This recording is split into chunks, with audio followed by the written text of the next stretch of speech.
Umat Islam percaya adanya makhluk yang disebut sebagai Hurin In dalam Al-Quran, yang sering diterjemahkan sebagai bidadari yang mempunyai mata yang jeli. Mereka selalu digambarkan sebagai perawan yang dibuat langsung tanpa proses kelahiran, dan mempunyai umur yang sama. Fisik mereka seperti gadis remaja, bodinya semok, bahenol, ginuk-ginuk, dengan payudara padat, montok, ranum-ranum, tidak bergelayutan atau nempel di perut seperti wewe gombel, serta vaginanya tidak bau terasi. Kulit mereka putih, bersih, lembut yang sempurna, bening seperti kaca, memantul seperti cermin, dan seperti daleman telur yang tak tersentuh manusia. Ketika bergenjotan, selaput darah bidadari yang jebol, bisa kembali seperti semula, bisa dipakai lagi, atau bisa juga memakai bidadari lain agar bervariasi. Sangat mantap Surantap, Jos Gandos, dan Tok Markotop. Namun, benarkah bidadari yang seperti itu benar ada? Walaupun benar ada, karena telah disebutkan dalam kitab suci disebut dengan kata Hurin In, tetapi apakah bidadari itu artinya benar-benar wanita perawan montok berpayudara besar dan bermata jeli? Saya harap tidak ada yang kecewa, karena konsep bidadari yang seperti itu, sesungguhnya sangat keliru.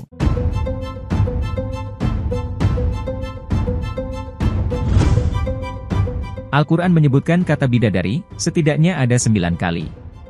Banyak yang mengasumsikan bahwa kata Hurun In diartikan sebagai bidadari. Ketika para agamawan ditanya, apakah wanita muslimah atau istri solehah ketika masuk surga mendapat bidadara, biasanya mereka akan menjawab, bisa saja, karena bidadari tidak terikat pada jenis kelamin tertentu. Seperti misalnya penjelasan dari Roghib Al-Isfahani, kata hur adalah bentuk jamak dari hauro, yang merujuk pada perempuan dengan kulit putih, mata hitam, dan rambut hitam pekat. Sementara itu, kata ahwar merujuk pada laki-laki dengan karakteristik yang sama. Oleh karena itu menurutnya, kata hur memiliki arti netral terhadap gender, bisa merujuk pada laki-laki atau perempuan. Namun ternyata, terdapat 3 kata lain, seperti koshirot torfi, hurun maksyurot, dan horatun hisan, yang semuanya menggunakan domir muannats, yang menunjukkan bahwa identitas gender yang dimaksudkan adalah perempuan. Tentu untuk menjawab pertanyaan apakah wanita akan mendapat bidadari, harus menggunakan cocoklogi yang lain, agar jamaah wanita tidak kecewa, terutama yang diceraikan suaminya. Pertanyaan berikutnya dan yang akan kita kupas lebih mendalam, mengapa bidadari berjenis kelamin wanita? Pertanyaan ini tidak bisa dijawab dengan alasan hanya satu sebab saja, tapi harus dirunut jauh ke sejarah dan antropologi, dan juga etimologi.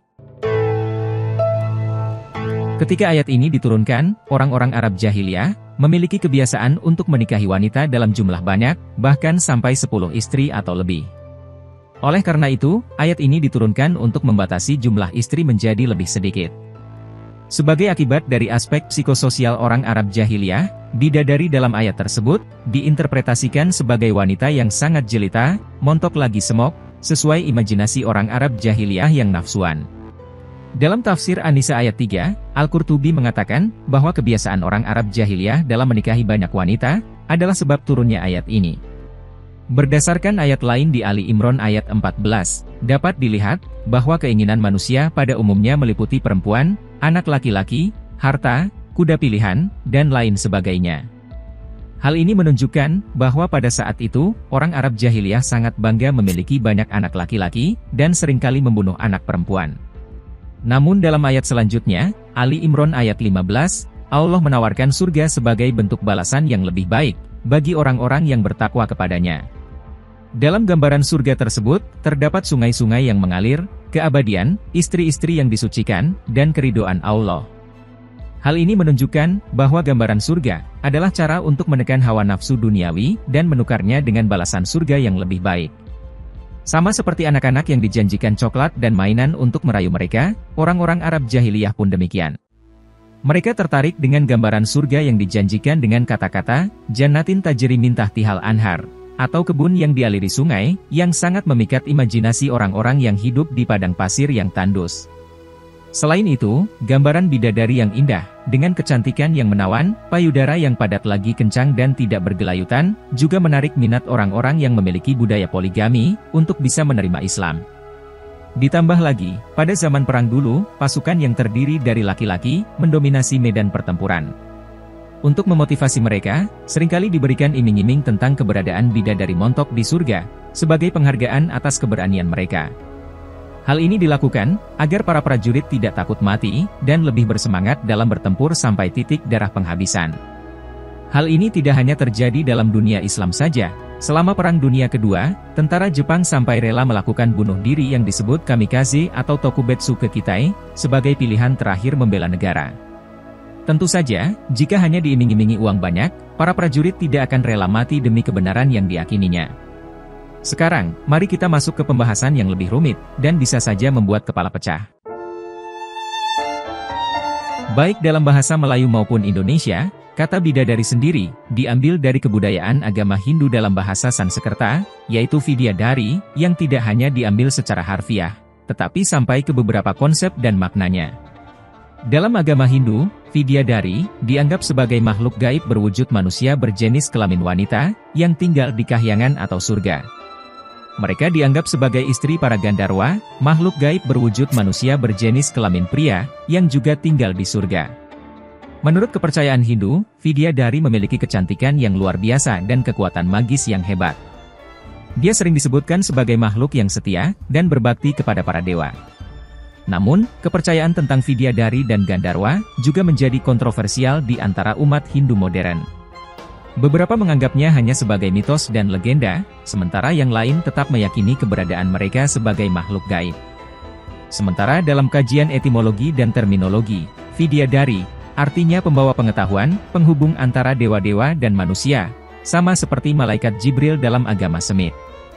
Terkadang, mereka dikirim untuk menguji seberapa khusyuk seseorang laki-laki dalam melakukan pertapaan, dengan mengganggu pertapa dari meditasi mereka. Bidadari menggunakan daya tarik bodinya yang montok dan bahenol ginuk-ginuk mereka, untuk menguji kepatuhan pertapa. Namun, pemahaman seperti ini, malah mirip dengan setan iblis Dajjal dalam agama Islam. Tidak seperti dalam Islam yang para ibu-ibu sering menanyakan bidadara, dalam Hindu, malah ada Vidyadara, atau bidadara laki-laki. Tetapi lagi-lagi, ibu-ibu pasti tidak mau diberi Vidyadara, yang dalam bayangannya seperti pramugara Korea yang ganteng dan kyo. Dalam Hindu, mereka adalah pengganggu kehusyukan beribadah. Sebenarnya, bidadari versi agama Hindu tidak memiliki padanan langsung dalam Al-Quran. Dilihat dari ilustrasinya saja, seperti Houri dalam manuskrip Persia abad ke-15, dan relief Vidyadari di Candi Borobudur, sangat berbeda jauh, dan bisa dipastikan terpengaruh oleh pemahaman dan budaya lokal. Penggunaan kata bidadari dalam terjemahan Al-Quran di Indonesia dan Malaysia, sebenarnya adalah bentuk sinkretisme yang dibuat oleh ulama Nusantara, yang bisa saja menyimpang dari makna aslinya, karena dipengaruhi oleh budaya, dan minat ulama Nusantara untuk tetap mempertahankan budaya asli, dan agar tidak terjadi kekacauan di masyarakat. Ulama telah sepakat, dan Al-Quran sendiri juga bilang, bahwa untuk menafsirkan Al-Quran, bukanlah dengan kitab lain, namun yang paling benar, adalah dengan menggunakan Al-Quran sebagai sumber utama untuk memahami dan menjelaskan makna ayat-ayat Al-Quran yang lain. Hal ini bertujuan untuk memastikan, hasil penafsiran bisa sesuai dengan konsistensi dan kesatuan isi Al-Quran secara keseluruhan, dan menghindari penafsiran yang bertentangan dengan ayat-ayat Al-Quran lainnya. Teshro Aramaic Reading of the Quran, A Contribution to the Decoding of the Language of the Quran karya Christoph Lusenberg mengungkapkan, bahwa sumber utama Al-Quran, bukanlah bahasa Arab Fusyah yang baru muncul pada zaman Abbasiyah, melainkan gabungan antara bahasa Arab dan bahasa Aramaik, yang saat itu digunakan sebagai bahasa internasional di Arab dan sekitarnya. Oleh karena itu, untuk memahami kosakata yang sulit dalam Al-Quran, seseorang perlu melihat padanan kata tersebut dalam bahasa Aramaik. Menurut Lusenberg, terjemahan tradisional tentang Hurun In sebagai bidadari yang jelita dan menikah dengan pria yang soleh di surga, adalah kesalahan dalam membaca dan menafsirkan Al-Quran. Sebagai gantinya, Lusenberg menyatakan, bahwa kata zawajenahum yang biasanya diartikan sebagai menikahkan atau menjodohkan, seharusnya dibaca sebagai rowahnahum, yang berarti mengistirahatkan mereka. Lusenberg menyimpulkan, bahwa kata dengan atau bi setelah kata zawaja tidaklah tepat.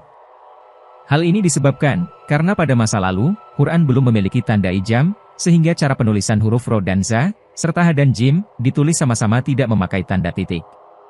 Seharusnya, lebih tepat disandingkan dengan kata rowahnahum, seperti yang Allah sebutkan dalam surat Al-Ahzab ayat 37, dan sudah diterjemahkan dengan tepat oleh para penafsir. Dengan cara ini, Lusenberg menjelaskan, bahwa hurun in secara harfiah, berarti putih sebening kristal. Namun, Lusenberg mengakui bahwa kata hurun-in belum memiliki referensi yang jelas dalam Al-Quran. Untuk mengatasi hal ini, ia menyarankan bahwa kata anggur yang juga memiliki makna yang relevan dengan konteks surga. Kitab suci Al-Quran secara konsisten menjelaskan surga sebagai sebuah taman yang mengalir sungai-sungai susu, sungai madu, dan sungai anggur atau wine. Selain itu, surga dipenuhi dengan pepohonan yang rindang, buah-buahan, dan makanan yang lezat. Oleh karena itu, kebahagiaan surga yang digambarkan dalam Quran sepenuhnya terkait dengan kebahagiaan gastronomi dan tidak terkait dengan kebahagiaan seksual. Al-Quran sendiri selalu menggunakan kata kul wa ishrobu yang berarti makan dan minumlah ketika membicarakan tentang surga. Dalam konteks ini, interpretasi wine atau anggur putih yang berkilauan sebagai hurun-in sudah sangatlah tepat. Kemudian, Al-Baqarah ayat 25 menyebutkan kata azwajun mutahharatun yang sering diterjemahkan sebagai istri-istri yang suci. Namun sebenarnya, kata tersebut merujuk pada berbagai jenis buah-buahan yang bersih. Hal ini sejalan dengan surat Luqman ayat 10 yang menjelaskan bahwa Allah menumbuhkan segala jenis tumbuhan yang baik di bumi, termasuk buah-buahan yang baik. Konsep ini juga cocok dengan konsep buah-buahan yang suci, dan belum pernah disentuh oleh manusia dan jin. Dalam surat An-Nisa ayat 43, kata lamastum digunakan untuk menyentuh perempuan, sedangkan kata yatmisihuna dalam surat Ar-Rahman ayat 56 digunakan Allah untuk menggambarkan kehidupan di surga. Selain itu, kata koshirot torfi dalam As-Saffat ayat 48 dapat diartikan sebagai pohon-pohon yang tidak terlalu tinggi, sehingga memudahkan penghuni surga untuk memetik buah-buahan yang tergantung pada cabang-cabangnya. Semua hal ini dapat diinterpretasikan dalam konteks anggur dan buah-buahan, bukan seorang wanita setinggi pohon. Untuk bisa lebih memahami konsep surga secara budaya Timur Tengah, kita juga harus menarik jauh ke belakang sebelum lahirnya Nabi Muhammad. Santo Ephrem adalah tokoh Kristen Syria yang hidup 3 abad sebelum hijrahnya Nabi Muhammad. Karyanya yang terkenal Hymn of Paradise, dalam pandangan para sarjana, mengandung gambaran tentang surga yang memiliki kesamaan dengan konsep jannah dalam Al-Quran. Beberapa bahkan menganggap Santo Ephrem sebagai jembatan penghubung antara penggambaran jannah dalam Quran dan konsep taman surga dalam Bible dan Gospel. Beberapa kesamaan antara Paradise dalam Hymn of Paradise dan jannah dalam Quran itu antara lain, seperti pintu gerbang besar dan skala yang sama-sama luas, keduanya memiliki aliran sungai yang melintas, dan keduanya juga digambarkan sebagai tempat yang damai. Selain itu, terdapat dalam jannah Quran memiliki tingkatan, sedangkan dalam Hymn of Paradise, terdapat perbedaan ketinggian bagi penghuninya. Selanjutnya, jika dalam Quran juga dijelaskan bahwa penghuninya tidak akan merasakan teriknya matahari dan rasa dingin, dalam Hymn of Paradise, Ephrem mengatakan bahwa tidak ada bahaya embun atau panas yang membakar di sana. Meskipun terdapat sedikit perbedaan, keduanya tetap memiliki makna yang sama pentingnya dalam agama Yahudi dan Kristen, di mana anggur dijadikan simbol kebahagiaan dan kesenangan. Perbedaan yang paling mencolok adalah penafsiran-penafsiran setelahnya, di mana surga dianggap oleh orang Arab sebagai tempat kenikmatan seksual, yang berisi gundik-gundik montok yang siap digenjot kapan saja, dan sedikit sekali menyinggung tentang anggur. Surat An-Naba ayat 33, sering diartikan sebagai gadis-gadis sebaya umurnya. Para penafsir klasik menjelaskan, kawaib artinya menonjol, atroba artinya sebaya. Entah bagaimana prosesnya, pokoknya, kawaib atroba ditafsirkan menjadi gadis-gadis dengan payudara tegak, montok lagi kencang, tidak terkulai jatuh atau bergayutan, ranum-ranum, dan bundar seperti buah delima. Pokoknya tidak seperti wewe gombel yang ewer-eweran. Namun, mari kita runut ulang dari awal surat. Kita akan melihat kejanggalan, jika surat ini dikaitkan dengan bidadari wanita montok bahenol, yang ada di surga alam gaib. Ayat 1-3, menguraikan tentang sebuah berita yang sedang menjadi bahan perselisihan, yaitu tentang kabar kiamat yang dibawa oleh Rasul. Ayat 4-5, Rasul kemudian diberi penjelasan oleh Allah, dari sini muncul banyak kebingungan dan ketidakpercayaan dari beberapa orang, meskipun ada pula yang menyadarinya. Ayat 6-7, Allah menjelaskan tentang kestabilan bumi, yang dijaga oleh gunung-gunung. Ayat 8-11, kehidupan sosial juga seimbang, serta perubahan waktu yang menjadi silih berganti, sebagai tempat penghidupan dan istirahat. Ayat 12-16, membahas tentang ekosistem bumi yang mencakup lapisan atmosfer, sumber energi cahaya, siklus air, serta pertumbuhan tanaman dan buah-buahan. Ini adalah tutorial berkebun, bagaimana cara Allah menumbuhkan biji-bijian, yaitu ketika biji mendapat sinar matahari dan air yang cukup.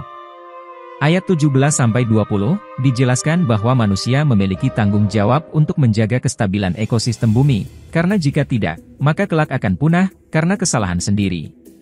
Ayat 21-27, orang yang melanggar batas-batas yang telah ditetapkan oleh Allah, akan mendapat balasan yang setimpal dan mengalami kerugian, karena mereka tidak percaya, bahwa kelak buku catatan akan dibagikan.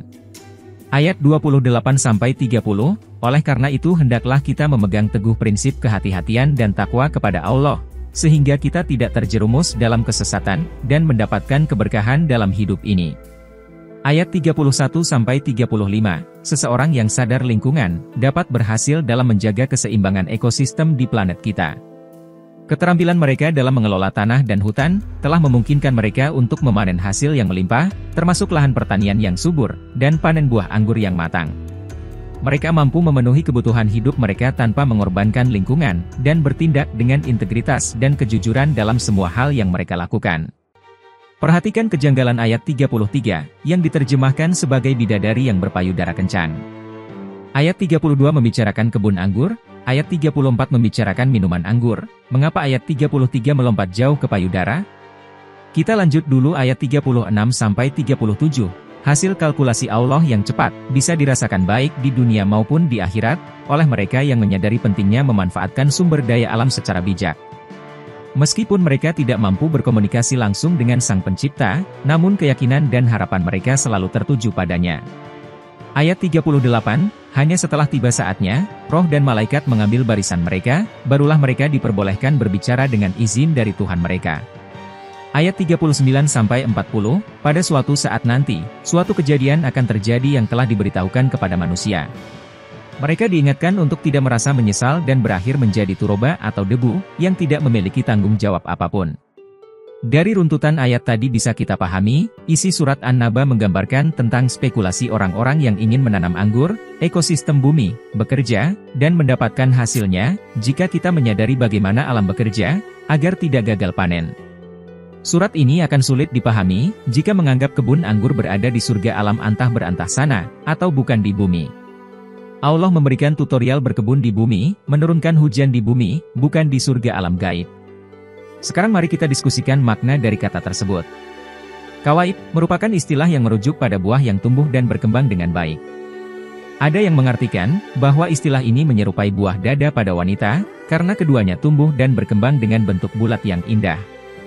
Dalam bahasa Arab, kawaib juga dapat diartikan sebagai buah yang ranum dan montok, seperti yang terdapat dalam ayat An-Naba ini, yang menggambarkan hasil dari ladang dan kebun anggur. Kembali pada kejanggalan ayat 33, kawaib atroba bukanlah gadis sebaya yang berpayudara montok menggerahkan nafsu selangkangan, namun buah anggur yang berumuran sama, karena itu dapat dipanen bebarengan.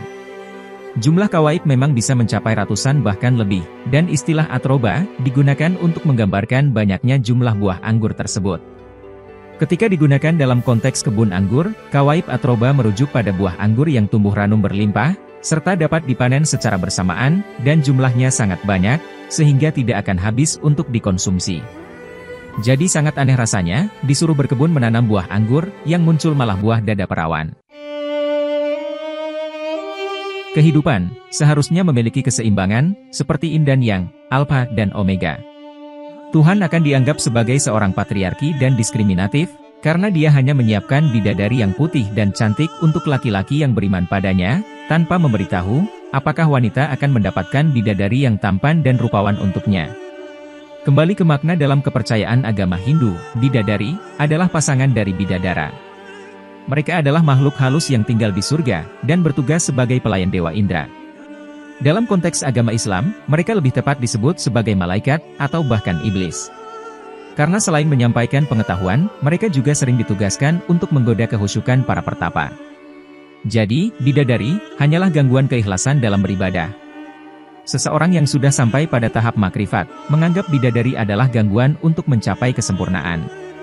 Karena kalau masih menginginkan bidadari, itu tandanya ibadah kita belum ikhlas, masih mengharapkan pamrih, dan parahnya, didasarkan pada nafsu syahwat selangkangan. Amalan yang tidak ikhlas, sudah pasti ditolak. Jadi benar juga yang dikatakan Sang Buddha, untuk mencapai nirwana, bukan dengan baca mantra siang malam tanpa henti, namun harus meninggalkan hawa nafsu dalam pikiran. Mau itu anggur, atau wanita montok bahenol ginuk-ginuk dengan payudara tidak seperti wewe gombel, yang jelas, di surga nanti, sudah tidak ada hawa nafsu dan pikiran kotor. Jangankan pesta seks dengan 72 bidadari, kepikiran saja juga tidak. Lagi pula, Al-Quran dianggap sebagai panduan abadi, yang berlaku tidak hanya untuk satu masa tertentu. Oleh karena itu, ayat-ayat yang terkandung di dalam Al-Quran, seharusnya dan sudah pasti memiliki sifat umum, serta dapat ditafsirkan secara berbeda-beda sesuai dengan sudut pandang dan masa dari orang yang mempelajarinya.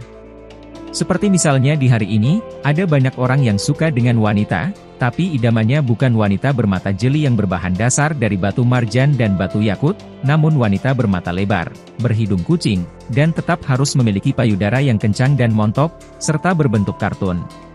Para wibu ini, bisa saja tidak mau masuk Islam, kalau bidadari dalam Islam terbuat dari batu akik selera bapak-bapak, bukan berbentuk kartun versi manga Jepang.